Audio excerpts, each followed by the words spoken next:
welcome back to 843 TV. We are with Pam Toney of the Bluffton Jasper Volunteers of Medicine. Almost so many good things to talk about, and clearly your work in the community is being recognized. Talk to us about these awards you've won.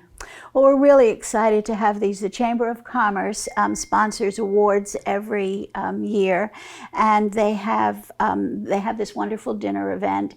And so you can nominate yourself, or someone can nominate you. And I nominated our staff for the award. We always focus on the programs that we have at the clinic, and we always focus on our patients, which is where it should be. But what people don't realize is there's so much that goes on behind the scenes. And our volunteers did so much and continue to do so much, especially as a result of COVID. And so I did nominate them. I thought this was a wonderful way to let the community thank them for all the work that they do. And so it was narrowed down to 2 nonprofits, and we attended the event, and we were most fortunate to have this award. And this represents, I think, all the work that our volunteers do, and I'm just so proud of them and want them to get the recognition that they so duly need.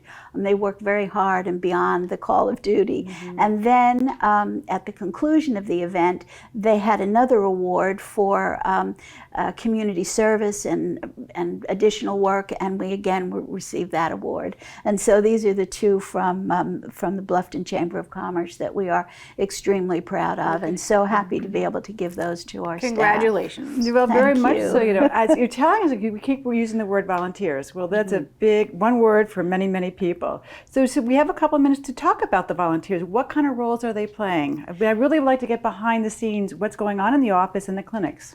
Well, it takes 67 volunteers to operate our clinic each week, which is amazing. And for each doctor we need to have at least 1, maybe 2 nurses.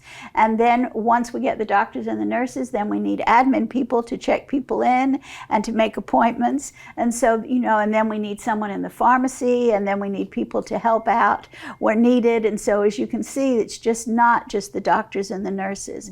So I don't have a medical background. I have a nonprofit background, but there was a place for me, and so there's a place for everybody at the clinic. Right now we're in really desperate need of dentists.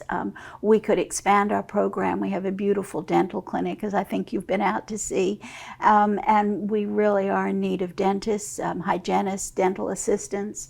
We've just hired through grants, we've been able to hire 2 interpreters because we do have a large Latino population. Something we didn't even think about. That's right. That's right. And so we're able to help our Latino population as well and welcome them into the clinic. And then again, doctors and nurses and admin staff. And so we really want to be sure that people understand that when they come to the clinic, they're caring for those in need. And that's a true passion. That's not to say that everybody does or doesn't have that passion, but the people that work at our clinic truly have a passion. You have to have a calling for that. You do. And again, That's they're exactly doing right. it either post-career or in addition to their career for free. That's right. And so you really I have have found out sort of the lay of the land down here. So people do retire here, unless But they are doctors and nurses. Right. And so when they retire, they're like, that's it, I'm going to go play golf for a year. And then they play golf for a year, another year, and they're like, you know what?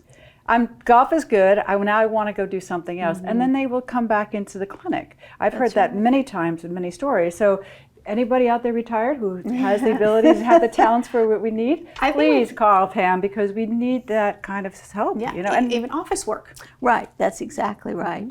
And then I always say, if someone has an hour or 2 that they could help me sort out my desk, I'm always interested in having people that will help me as Lisa. well. So. Lisa, she's the most organized person I know. I don't know about that. Oh my God, Thank you, Kathryn. I have seen her go into places where I just go, oh my goodness, so that's Lisa's talent. I appreciate that. Let's see if we can come and help out there. But so great vast of opportunities to serve a good cause for sure. No doubt about that. And we are we are part of the Volunteers in Medicine organization, and there are 90 of them throughout the country.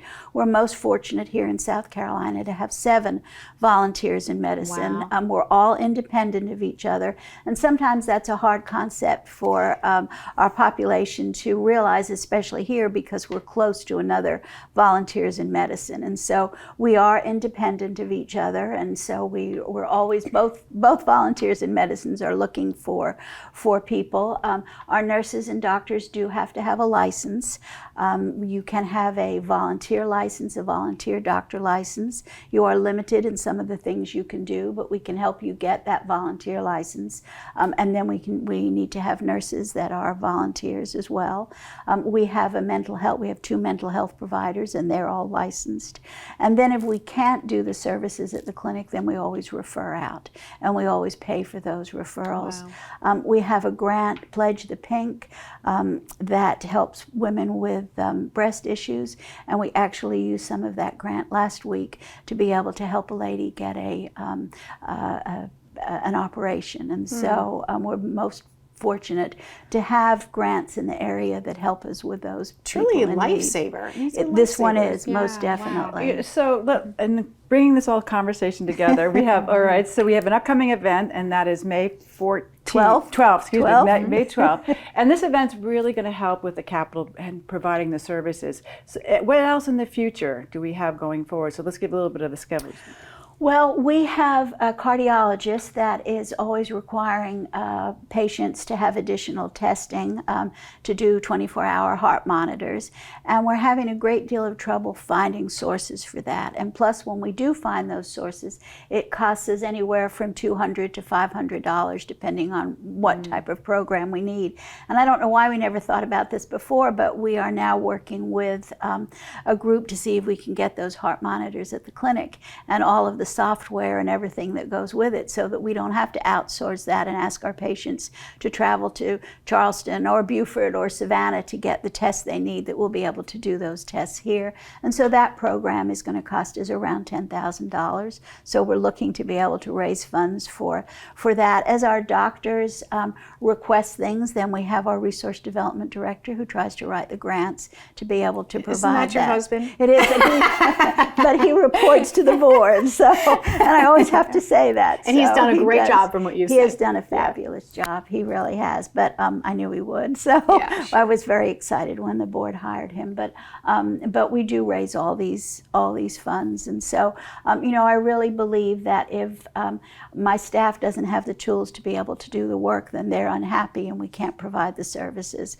So through our local grants, through our local communities, we've been able to write grants to be able to provide these services for our patients. And also, if someone is listening just from the community, you can always donate to this cause, just That's exactly individuals. Right. That is, and we do have those. We do have people that all of a sudden, Dennis will come back from the post office and there'll be a check for $1,000 Isn't that wonderful? or $5. We use all of the money goes into the kitty to help those in need, for sure. Well, this is very heartwarming. Yeah, I'm just thinking to myself, Pam, you've been at the helm here for how many years? 8 years. It's hard to believe. Wow. And were you really there at the is. beginning So, of this when this? No, the clinic has been open now for 10 years. 10 years, We okay. celebrated our 10th year anniversary last year, and I've been here 8. Remind people So- where the 2 clinics are located. Okay, we're at 29 Plantation Park Drive, Building 600, behind the Dairy Queen and Habitat Restore in Bluffton. In Bluffton. And then in Ridgeland, we're at 11332 North Jacob Smarts Boulevard, which is on 17 Extension. So, and we're in a little strip shopping center there. And so people need an appointment to come. they do. That's something a little bit unusual with us. We believe that a patient needs to see the same doctor and very often the same nurse when they come to the clinic, and that's better for continuity of care. Sure. And so all of our patients have an appointment, and then they come to see the same doctor. We're also able to provide medications for them if needed. So, and then channel them to get dental care and eye care if they need to. So, Right. Well, as our viewers are listening to our story here, a couple of things. Number one, if you know somebody's in need, call the clinic. And if you have any friends who can help support the clinic financially and giving their time and their talent in the profession, Pam, you would love to talk to them and That's meet with right. them and tell them all the good things that are going on at the clinic, because you are making a difference. Thank you. Our volunteers definitely are. They're making a huge difference, and our patients are so incredibly appreciative for all that we do, and so it just makes life wonderful for us all. And so our volunteers say that all the time, that they are appreciated. But for a quick wrap up, don't forget they have the Bourbon Bubbly coming up on May 12th. Tickets are still available. Go to their website.